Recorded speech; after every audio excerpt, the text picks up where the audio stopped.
বর্তমানে বিশ্বে ৪৫০ কোটি মানুষ অপরিহার্য স্বাস্থ্যসেবা থেকে বঞ্চিত এবং ২০৩০ সালের মধ্যে ১,১০ লক্ষ স্বাস্থ্যকর্মীর ঘাটতি দেখা দেবে বলে আশঙ্কা করা হচ্ছে। তবে আশার খবর হলো এই ঘাটতি পূরণ এবং বিশ্বব্যাপী স্বাস্থ্যসেবায় বিপ্লব ঘটাতে পারে কৃত্রিম বুদ্ধিমত্তা এআই। এমনকি এটি আমাদেরকে ২০৩০ সালের মধ্যে সর্বজনীন স্বাস্থ্যসেবা প্রদানের জাতিসংঘের টেকসই উন্নয়ন লক্ষ্যমাত্রা অর্জনের পথে এগিয়ে দিতে পারে।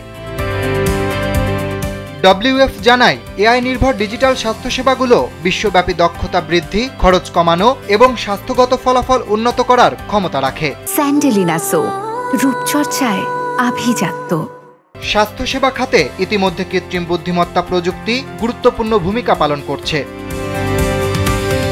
মস্তিষ্কের স্ক্যান ব্যাখ্যা করতে পারে এআই। স্ট্রোকের রোগীদের মস্তিষ্কের স্ক্যান পরীক্ষা করার ক্ষেত্রে পেশাদার চিকিৎসকদের তুলনায় একটি নতুন এআই সফটওয়্যার দ্বিগুণ নির্ভুল ফলাফল দিতে পারে। যুক্তরাজ্যের দুটি বিশ্ববিদ্যালয় ৮০০ জন স্ট্রোক রোগীর মস্তিষ্কের স্ক্যানের একটি ডেটাসেটের উপর সফটওয়্যারটিকে প্রশিক্ষণ দিয়েছে।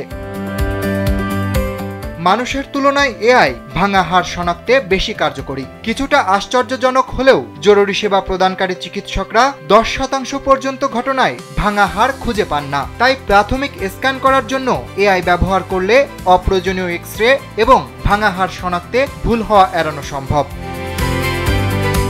অ্যাম্বুলেন্স পরিষেবার ক্ষমতা বৃদ্ধিতে গুরুত্বপূর্ণ ভূমিকা পালন করতে পারে এআই। ইংল্যান্ডের ইয়র্কশায়ারে করা এক গবেষণায় দেখা গেছে ৮০% ক্ষেত্রে কৃত্রিম বুদ্ধিমত্তা সঠিকভাবে রোগীদের হাসপাতালে স্থানান্তরের প্রয়োজনীয়তা সম্পর্কে আগাম তথ্য দিতে পারে।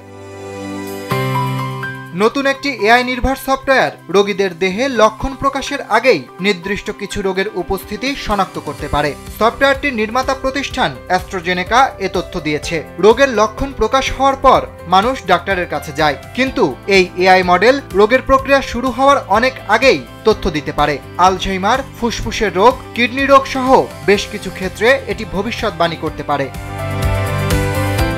এআই টুল একজন ডাক্তারের চেয়ে দ্রুত ক্ষত শনাক্ত করতে সক্ষম এবং মানুষের চোখ এড়িয়ে যাওয়া ক্ষুদ্র ও অস্পষ্ট ক্ষতগুলো এটি বের করতে পারে। প্রথম দেশ হিসেবে Bharat traditional knowledge digital library চালু করেছে, যেখানে স্থানীয় চিকিৎসা পদ্ধতির তালিকাভুক্তি ও বিশ্লেষণের জন্য এআই টুল ব্যবহার করা হয়েছে। একইভাবে ঘানায় গবেষকরা ঔষধি গাছ শনাক্তকরণ এবং শ্রেণীবদ্ধকরণের সহায়তার জন্য একটি এআই মডেল ব্যবহার করছেন। অন্যদিকে দক্ষিণ কোরিয়ায় রক্তের বিভিন্ন জটিলতার চিকিৎসার ক্ষেত্রে প্রচলিত ওষুধ বিশ্লেষণে এআই ব্যবহার করা হচ্ছে। অরিত্র বাসু, কালবেলা।